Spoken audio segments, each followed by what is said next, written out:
Okay. And we are live. Removing that. Yep, we are live. Save changes. Hey, everybody. Okay, our page is still banned, but my profile is available. And I hope you're so there's vibing that. high this morning. So, yeah, I've been banned for live streaming, and that's why it's not letting us go to our page because there's the camera over here. Because I happened to, I think spell out PORN, and Facebook is not fond of that. I think that's what happened. So clearly I should have thought of that. Like, it's not like I just joined Facebook yesterday. I've been here for a while, so right. You live and you learn. And so live streaming on my personal profile and to YouTube because, well, you do what you can because censorship is real. It definitely is. We're talking about addiction. Hold on, I have to fix your mic. You have it on inside out. Oh, it's not gonna. Yeah, you're as good. Right. Well, it's backwards. So sorry, y'all. I'm fixing them up right now. This is important. Okay. So we're talking about addiction and harm reduction. Oh, this is one of my favorite topics. I was in the bathroom not paying attention at the time, and yeah, Reed nailed it. So are you going to take us away? Yeah. When the world's going crazy and you don't know what to do, just look at it. Said when the world's going crazy and you don't know what to do, just look at it. It is so Hi, awesome. guys. Hi, guys. My name is Jess. And I'm Reed, and we are the host of Just Look at It. And we're really, really happy you're here. I'm vibing. I'm vibing high this morning. Still waking up, but vibing high. And I'm really happy you're here. And I'm glad we're standing because sitting is just Sitting was killing us. Yeah. Where I have to be moving. Like, I've got to be going because, I don't know, sitting down. Let us know. Like, yeah. Let us know where you are. Like, where are you? I'm in Las Vegas, Nevada. I'm hanging with you, Jess. So let us know where you are. Drop it in the comments.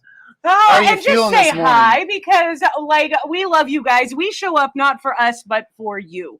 And really, Just Look at It has changed our lives so completely.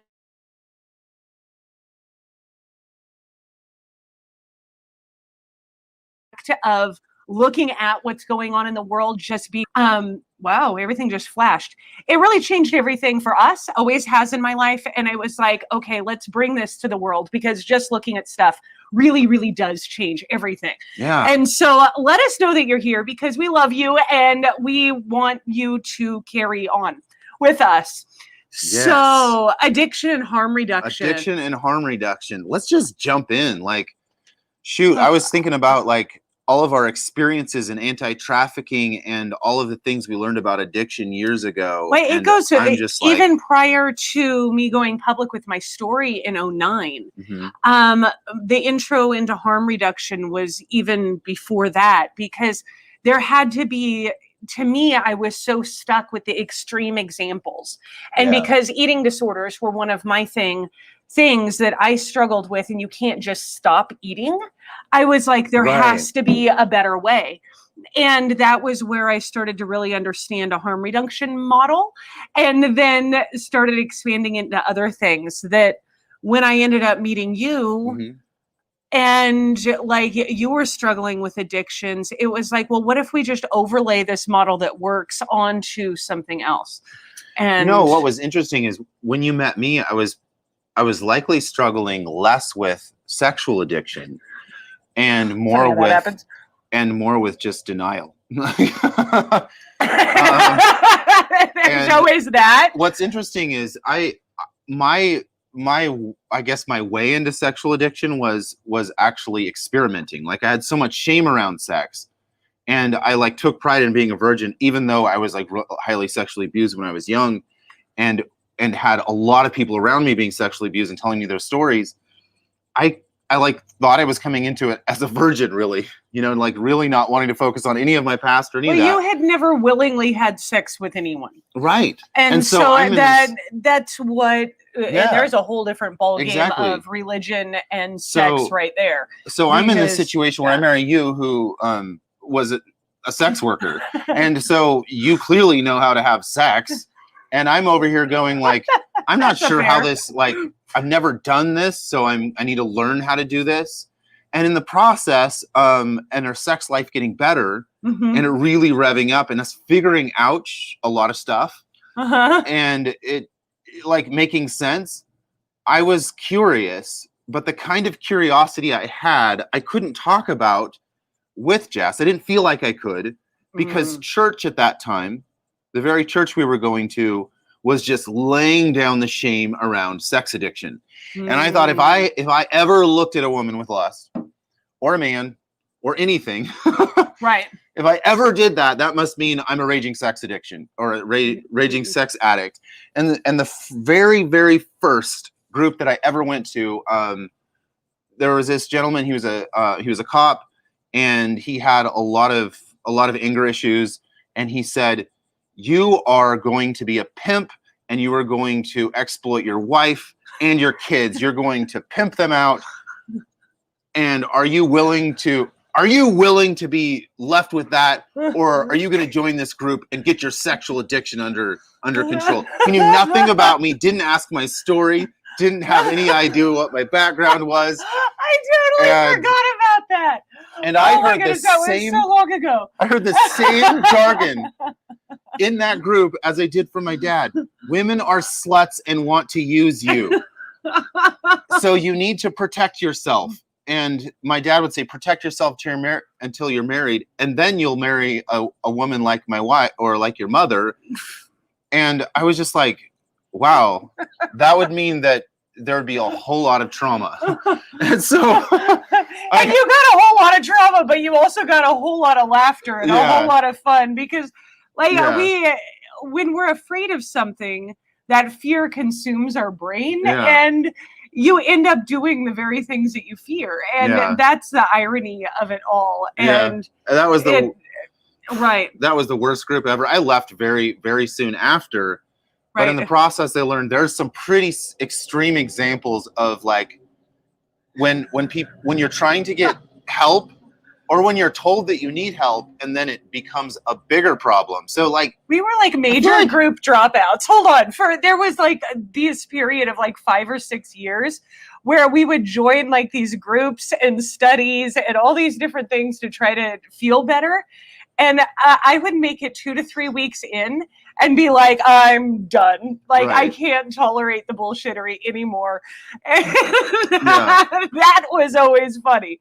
It was actually very funny, because then I carried shame about never being able to complete anything. And I was like, I'm just a Gemini. Maybe I'm just flaky. And then I was like, no, I'm not that. And just continuously reinventing myself until I found a version of me that I actually really liked. And what I found is, in between groups, and most of them were very religious. In between the groups, I felt better. I felt more freedom, and I felt more confidence. But it was almost like I was addicted to the groups. I was addicted to trying to get answers. And in the process, I realized I got a lot of really good answers, and I got a lot of, like, over time, some really deep healing. But I honestly don't think it was because I went to one group. I think it was because I experimented and I heard stories, and I was really curious, and I asked why over and over and over again. Wait, in every group, nothing is all bad and nothing is all good. Right? Like every single group, I learned something. I learned a new technique, a new tool, a new something that made something else click. And that was actually how I got over my it's okay to quit things. Because I was like, I just want to get what I need out of this thing. And so it's like I would drop out, but I would read the whole book. I would like just be like, okay, where are the goodness points in here? What actually works? And that freedom to just be able to explore and then like sift really gave me access to a lot of good stuff because I was able to just pull the good pieces out of lots of different programs that, work, but nothing works for everybody all the time because we are different. And so you have to have a wide variety of tools in your tool belt. However, shame is not a good or healthy version of a way to modify behavior. No. Like it just doesn't, it works, but then it works with so much shame that you end up piling on all these other things that makes you go, wow, does shame even work? Like if you make you feel better here, but then make you feel like a giant shithead over here. Is that how we're going to do this? Trade? Right. And so I was like, there has to be a better way, which is when harm reduction really came in. And I didn't step into harm reduction really until I quit recovery groups. Like I was at this point where I was in one recovery group and it was kind of like, I was really in research mode at this point because I'm like, every recovery group I get into, I feel like I try to do more to be a worse addict in order to fit in, which is really not good at all. Like I knew that was really toxic and not okay. So I'm like, I'm going to try this one group. The best of the worst stories. Why do we have to have a pissing contest over who has the worst story? It's not a fun game to play. Right. Cause I was already like trying this harm reduction thing. Right. And I'm like, does harm reduction actually work? Let me see what happens if I go back to a group. Right. So I was like really testing harm reduction. Right. And I found in the group, I got to, I think it was, month 3, and I had researched intimacy porn or something like that because I was really wanting to know stuff, and then I got off a little in my head, and I was like, oh no, I blew it. So I came to the group and said I blew it, and here's why. And sex with my wife has been awesome, but then I did this, and the group leader's like, yeah, technically, yes. Yep, you failed, you blew it. And they took your like chip or whatever thing. They took my chip. I remember being freaking pissed. Hold on, I gotta, because I was so mad because like you didn't do anything wrong. Like all you did, you were like wanting to learn how to have better sex, better connection, and that led you down a path of softcore porn. But you realize that was my decision. To give back the chip. I could have said nothing. Right. So interestingly enough. Wait, I remember the conversation because we sat at the table before you went. And it was like, should I be honest and be like, here it is and see what happens? And if they take my chip, they take my chip. Yes. And I was just like, you got to do you. But whenever you like hide things, it never works out well. And so like, I remember just leaving it going, okay, we're going to see how this goes down. And it was hysterical because when you came home, it was like, lost my chip. And I was actually not even. But it was such a devious smirk. Yeah. It was like you totally got away with something big. And it's like, why?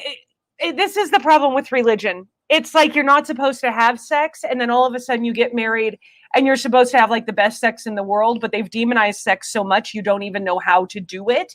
You don't know how to like live it, and then there's so many other shame systems within religion that just make it crazy. So if you have been shamed by religion or by your parents or by someone in your life around your sexuality, and you believe that like made you either a sex addict or not capable of love and actually like receiving, drop a comment, hell yes, because there are many of us out here that need sexual freedom. So many. Well, I've been asking a lot of these questions on my profile recently, and it's amazing to me how prevalent it is. And what kind of pisses me off is how many, it's mostly women. Why are not only, okay, I don't want to be extreme. Women talk about it, and I love that, and we need that, but we need to remove this shame so that all people can talk about it. Stigma around There's so much stigma, and this is something that I did not even anticipate when I came out with my story in 2009 about being a trafficking survivor. I was like, I was forced into an industry where I sold sex, and then the hate came rolling in because I sold sex. I'm like, do you not understand what trafficking is? Like, Where is the breakdown in communication here? And you know what I think it really comes down to is that there has to be a shame and a stigma around sex work because we freaking know everything. Like, people talk to sex workers about everything, and if all of a sudden we have permission to have voices, all the abuse would come pouring out, because the abuse comes from everywhere. Like, the reason, like, it's Hollywood, it's politics, it's all of that. And so that's why, part of why we do Just Look At It, because there's that. So sorry, I took that down a rabbit trail. You're awesome. I love it else. Because it was really common in groups that I was in where men would talk about, like, I bought sex, and it was like the most shameful thing ever. And I never even knew how to ask about it, because it's like, if you ask too many details, and that can make them stumble more, and then it's just like stumble, and you don't want to just like, you don't want to like actually deal with the issue while you're high on the issue. And in actuality, that's the best time to deal with the issue, is when you're asking yourself, why am I doing this? And that's actually what I started to do. And I want to jump in and share our experiences with harm reduction with different models and things like that. But from a personal standpoint, man, I was like in this place of going, I can't do these recovery groups anymore. And that last recovery group I tried, the man who ran the group actually went to a class action lawsuit. He was in court. Several men who had been sexually molested by him, or he was a counselor running a group for sex addiction. I'm just going to say it. He was giving men blowjobs in order to help them heal their inner child. If that's not bullshit, then what is? And then I found out later, after that, I was like, this is real bullshit. So I started Googling, like, if this was a common thing. There's people doing this and getting away with it. And they're best-selling authors, and nobody has issues with it. And it's probably because you're feeling so much fucking shame right now that you can't call it out. But in reality, it doesn't matter where you are and how deep you are in porn. There's some things that are fucking wrong. And there are some therapies that you should never try. Like, research it. Get into it. Like, really see what you're getting into. It feels wrong. Just follow your gut. Yeah. Like, don't do what I did and just blindly try stuff. Actually research. Right. You are in control of your life. And I started to learn that. But hold on. Sexual healing is very good. It's just not normally with your counselor. There's a difference between... Not normally. Like there are a few that are amazing. I'm amazing. I'm not a counselor. I help with harm reduction. I wanted to tell my story because... Okay, sorry. Go ahead. So you're awesome. So I'm like, this is not working. This was before the group where we found out a lot of horrific things. I came to you and I'm like, I don't feel like I'm binging like I was before, but I don't like how much I'm watching porn. And I don't know what to do. Like, I keep trying recovery groups. You're like, I know. Try this. It's called harm reduction. You literally told me, try this. And I'm like, I know you've been talking about this. Why haven't I applied it to Can we pause right there? Okay. What I did was, like, we actually sat down and we looked at porn together. And I explained to you from a sex industry side. From a sex industry standpoint. Without trying to not be sexually stimulated, but from what I actually see. And I was like, there's good porn, there's mediocre porn, there's shitty porn. The vast majority of porn is really exploitive. It's demeaning. It's brutal. Like, consent is violated over and over and over again. And what happens is, when your brain goes into that sexual funness, you lose the ability to really decipher what feels good and what doesn't. And we have a tendency to go down the ugly pathways because you're already feeling shame, so might as well just fuck it and go all in. And I didn't know how to distinguish. Right. And so we actually sat down, looked at porn together, and I just started explaining to you, like, body language and what are they enjoying it? How are they enjoying it? Why are they, like, what's really going on? And really just deciphering what is, What is go on midget porn? Isn't that? I don't you know what? I don't know, and I'm You sure haven't seen midget porn? I don't think so. Maybe once or twice. Like there's actually, you know what? Actually, I did, and it was they were enjoying it, right? And I felt so. There is even here's why ethical midget porn. I didn't keep watching it at the time because I was still kind of like feeling these shameful thoughts, and so when I saw it, I was like, yeah, that's interesting. So I looked, and then I was like, oh, they're having a good time, and I almost felt bad, like I kind of like stepped in on people having a good time, and then I was like, I'll close that door, like. But those matter. moments actually got me thinking. Right. Like what am I looking at and why? And when you started to share with me that there are people who are not enjoying the situation. Right. It doesn't matter how much they're getting paid or not. If they're not enjoying the situation and they're coerced into it, you can kind of see it. When you learn to see what enjoyment is. Right. They got in and then all of a sudden they flipped the script somehow and they did something different. But it's like there's so much really good porn out there, and there's people who really deserve to be paid for their work. And it's like, so that was like the first step was just like, okay, porn is like a multi-billion-dollar industry. Let's see if we can find some shit that's better. Let's just raise our standards so there's less shame. And that was really fun and powerful, and yet it's hard to find, like, and you typically won't find it on places like Pornhub. You have to, like I just skip Pornhub. Like if I ever go to research or to look or to just have like a few minutes, like there's this thing where if you remove the shame, is freaking crazy because I look at porn for research too. So it's like if the FBI ever got my computer, and I'm sure they do, every once in a while I'm like, how to help people, just so they know. I feel like I want to address the elephant in the room. If anybody's watching with sex addiction who's gone through any kind of 12-step recovery, they're going to go, absolutely not. I can't use these people. I can't have them in my life because they're just going to make me stumble over and over again.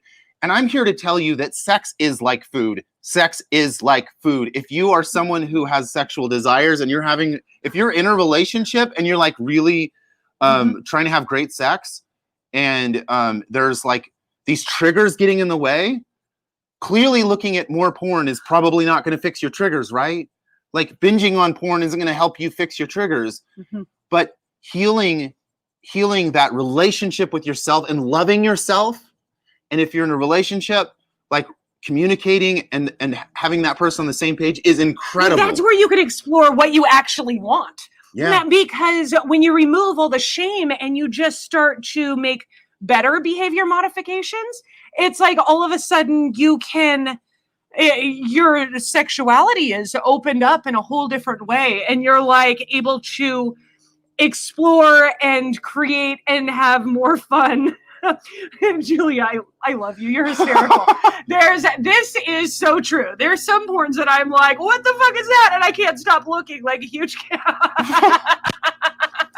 You know what? I think women do this easier in some ways.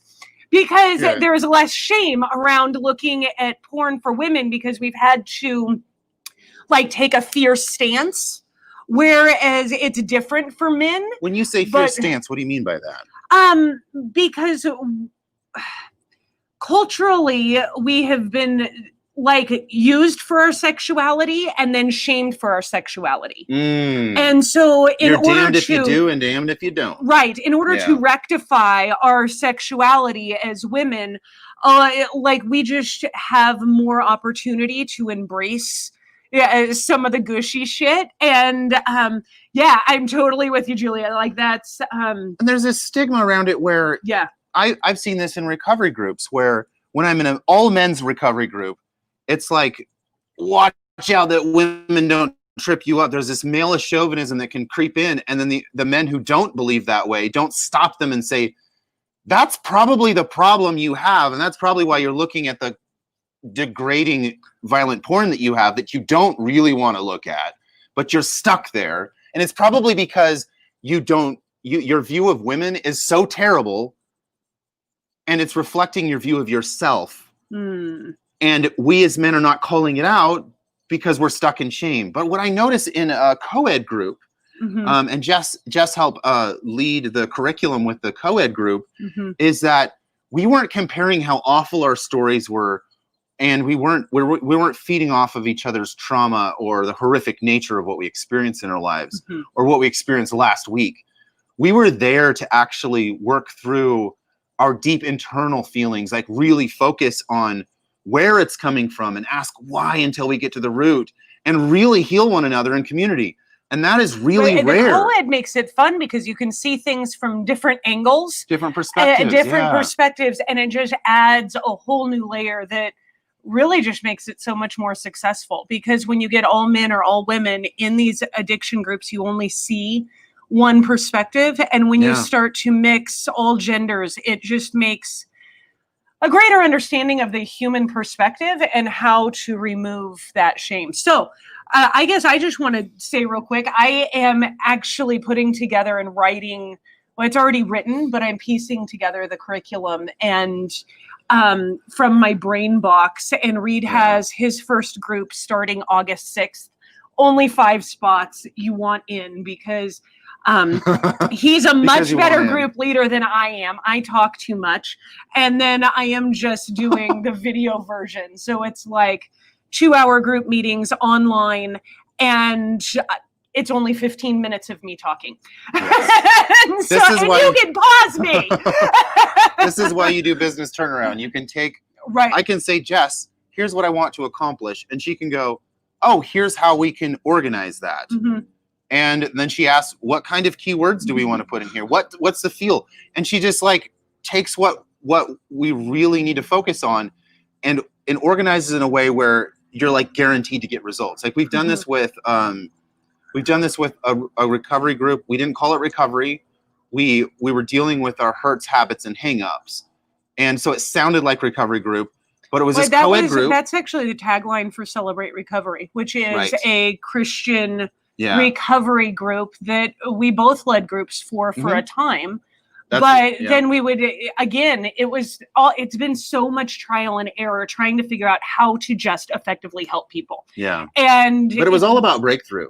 Like we did not want to stay stuck. We did not want to be where we were. Do what you want. Right. And I mean, like we saw leaders, there was this one guy in our group that was just like feeling so shameful because he was hiding in his office because his whole entire department, his manufacturing department was just falling apart. Like the morale was low. People were getting injured. And he goes, I am desperate. He's like, I haven't had sex with my wife for like months. I don't know, maybe it's been a year. And he was just so frustrated. And he felt like everybody hated him. His boss hated him. And when he really got to the bottom really got down to the root of the problem and really focused on it, it was like this deep sexual and religious shame. And when he was able to release that, in less than a month, he comes back. He had to skip a group because he was taking care of business. He was taking care of his family. He changed everything. He came back. He changed everything. But when he came back, he was like, you would not believe what happened. Right. I need to share first. Can I go first? And he goes, people are bringing me flowers. Every day this week, somebody has brought me flowers and said, thank you for turning everything around. And thank you for believing in us. Thank you for being a leader. And it was like the very polar opposite. Like he thought he was a terrible leader. But when he was able to release all that, he was like an incredible leader. Like he was meant to lead. Your sexuality impacts every other thing in your life. It's because your sexuality is core to who we are as humans. And based on that, if your sexuality is either shame-based or completely absent or addiction-based, then you're not going to have the benefit in all the other areas of your life. That when you really are able to find sexual freedom and joy and fun and adventure and all the awesome that you want within your sexuality, it's not ever about making someone be a certain way. It's about you just being free to be you. And whatever those things are, just do more of what makes you feel good, but that actually makes all the other things in your life radically change. Yeah, there was actually back in Portland, Oregon, I don't remember when they started doing this. I think it was in 2009, 2010. But they started to do this thing where they would supply addicts with equipment to be safer and smarter when they go to use. And so they would go what to these kind of sex they would give you better porn? No, I'm sorry. People who are users with drugs would be able to go there, especially with heroin. Reed, they've been, hold on. History. Okay. They've been doing that for a long freaking time. Yes. Yeah, it's harm reduction. They give out needles and condoms and stuff like that for people. This was the first time I heard about it. Gotcha. This was the first time I knew about it. And I knew people who had benefited from it. Right. And that's what made it so special to me. Like firsthand, I'm having people come to me and be like, I started going to the center and they keep going. It just is so true. Right? I wasn't interrupting you. So we started they started going to these centers, and this one person I was in a recovery group with, while they were still struggling with sexual addiction, they were like, I was able to just like get education and not be shamed for doing what I do. Right. And it normalized it. And I know this is not popular in a lot of Christian circles, or specifically like really conservative circles, because it's like there has to be a bad guy. You either have to fix your shit, you need to get a recovery, and this has just wreaked havoc on Hollywood. This is why Hollywood has so much shame, because it's like once you fuck up bad enough, then you're eligible. Well, that's where cancel Then you're culture eligible to comes be in. turned around. You're eligible to go to these recovery centers that are intensive, that require you just really put yourself in it. Right, but and then as soon as you get out, the number of suicides, they don't work especially well. No, like suicide rates are terrible after those things. So people get out and they either kill themselves or they go on with their lives and they repeat the same cycle over and over and over again. Right. And we see it in the tabloids. This is why relapse happens. And we're wondering like no, that's not just Hollywood, that's us too. Like this is normal, right? Humans are humans. It just looks worse when you have more access and more shame. So this person was telling me about how they were able to remove the shame and get education there. They were like, instead of like shaming me, they're like, here's how you can do it safe. And here's how you could do it different. Here's how you could be a better human being and get more of what you want instead of using more to get what you want. And it just, I was just like, this is really, really amazing. Like, I really have to look into this. And I think that's when my wheels started turning around, like what I could do to apply that to sexual addiction. Right. It's really so fun and so simple. But I think that because of all the stigma, we just don't look at it in the same way. And that just, it breaks my heart in so many ways, because sex is so fun and you're supposed to enjoy it. And it's really the key to finding fulfillment in lots of other ways, because we're designed to be interdependent. Being able to have a freaky, fun, awesome, intimate, whatever you want connection with someone else gives you the freedom to be you in all the other areas. And that is super fun. So here's the deal. Reed's group that he's starting right now, we're only doing 5 spots, and we have a few of them already spoken for. Not gone yet, but spoken for. And it's really the first program. I don't think beyond program or groups 1 and 2, I think by then I'm going to have the entire workbook like ready to go to full publishing. And that's when the program doubles in price. It's going to double in price. So it's $5,000 right now, 12-week long program, and it includes 3 one-on-ones. Right. And so what I think after the first 2 groups, it's going to end up not only doubling, but I think the one-on-ones are going to go away, because I just want to make sure that it's 1,000% effective, because when you put value into yourself and you put value into changing your life, it really, when you invest in yourself, you change everything. And we've seen it happen so many times. You can have a radically new life in 90 days and it is unchanged and get everything you want. I'm certain it's effective. It's been tried true, it's been proven, and harm reduction does work. I'm excited to be doing it remotely. Like, I've never done this in a group remotely, and so this is really kind of the test too. Like, everything has changed, and while we've been able to serve our current clients and our mastermind with our current mastermind with that we've just closed recently, and really really see lives changed, right? We really needed to step into more of ourselves. Like I realized that I have so much, not just value to add, but I can really create this atmosphere of healing and dignity and self-respect. And sex is kind of his passion, has been for a long time. It's been my passion too. Like sex is, I just keep going, what's this life for? Can you?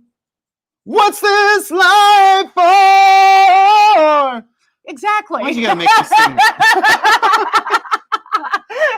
Because if it's not about having fun and living life to your fullest, then like what the hell's the point? Like just go and live a monotonous, normal life and just be done. Ooh, good long one. I'm gonna read this. I thought after my sexual abuse, I would never enjoy sex after being cheated on. I thought it was just as bad. Oh, I didn't enjoy it. Understood past. We explored sex together. I feel women tend to watch more porn than they want to admit. Yeah.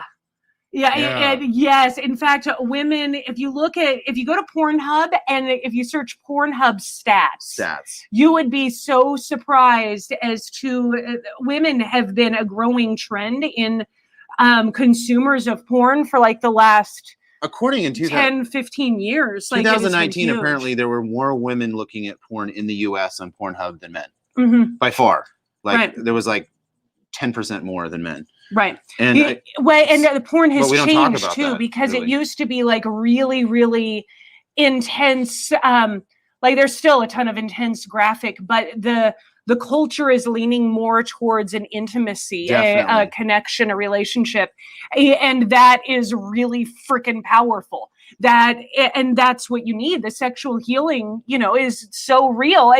As you know, as we know, being able to connect intimately just changes freaking everything. And there's also a trend leaning toward more femininity in masculinity. And I know that because we are both. It's because we are both. Like I actually learned that I wasn't able to take care of you and understand you. Like I wasn't able to actually perform oral sex without actually embracing your female nature, like your feminine side. Right. Well, there's so much abuse around. I had to embrace both sides of you to really please you, and that's. I think with some of us who have been sexually traumatized, especially when we're young, there's these gut reactions or these triggers where it's just like, like that's the worst. Like, that's the worst. I can't do this.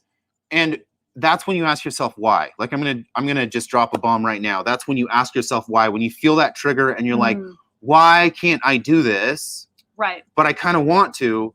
That's an indicator that you need healing. That's a place where you can go, why is this happening? And when you get to the very bottom of why, you'll likely be looking at some things that really hurt. But the cool part is the paradigms are not in the pain. The paradigms are in the purpose. The paradigms are in what you really, truly desire and knowing what you want. And I'm super excited because that's the very premise. Jess is writing the curriculum for it right now. She's writing the program, and it's all about knowing what you really desire, what you really want. Can I stop you, please? I'm plugging you, Jess. I know, but it feels so weird because it's like what I've had. The reality Why is what it I've weird? had is because I've had all of these tools that my tool belt is just loaded full of tools. Right. And they've been written for a very long time, but they've been scattered because I do one-on-one coaching. And so whatever the problem is, I just pull out the tool and apply it. Right. And what I am doing is not so much writing it. It's just saying, okay, this is the issue of sexual abuse, addiction, religious shame. Those are all really intimately connected. And this same pattern happens with every single person. So I've just been grabbing the tools that walk someone through. And so it's not really much writing at all. It's really just going, this specific niche, And I apply these tools and it works every single time, all the way through. It doesn't matter what kind of that's why I was like, trying to write a program in 2-3 weeks is insane. Oh, right. I'm not writing a program. I'm just taking the tools that are specific and compiling. I'm sorry. I didn't want to give the impression that you were reinventing the wheel and you're starting right now. It's the same stuff. I'm just pulling the right tools in based on this specific niche. Can we hold on? Yeah. Oh, and I've been married for 11 and a half years, together 12 and a half. Right. Right. Yeah, totally. Yeah. Right. Hold on. I love this. One. I have sex trophies. Yeah, I have so many sex trophies. That's the truth. Yeah, I resemble that. Thank you for bringing the truth. And you have always just exude that sexual confidence, and that's what I've always loved about you, Julia. So thank you for that. Thank you for being all you, because you are a badass. Yes, yes, you are. It just makes me so happy. I feel like there's these sides, and I want to just like, my goal in my heart is to like help people just go to this middle ground where on one side, like the spectrum, on one side it's like there's a shame and there's this like just binging on porn in order to like get away from what they're feeling, and then on the other side it's just like they're liberated and everything's awesome and everybody wishes they could be like them. And there's a medium ground where you can really just like find your groove, like you can find what works for you, and that's what matters more than anything. It's about your happiness and your confidence. There's your no freedom. There's no perfect program to cure your sex addiction. I'm just going to say it. You are not flawed. You're not this broken human being that needs this perfect system to make you a perfect human being, because you'll never be. And you cannot compare chemical addiction the same way. I mean, some of us in rare occasions have a chemical dependency on porn, but we didn't start that way. Something caused us to be that way. And that is honestly so easy to reroute. And it's so easy to reroute. The chemical dependency, the serotonin, dopamine, the neurochemicals, it's so easy to reroute once you actually look at it, which is why we have the show called Just Because Look at It. It's a substance. It's like food, even though we don't treat it like food. I have to go eat. Yes. Okay. We love you guys. You're awesome. You guys are so awesome. Thank you for joining us. And we love you tons. We go over frequently just because it is so much fun. We love you. Hope you have a wonderful day. And just go do it.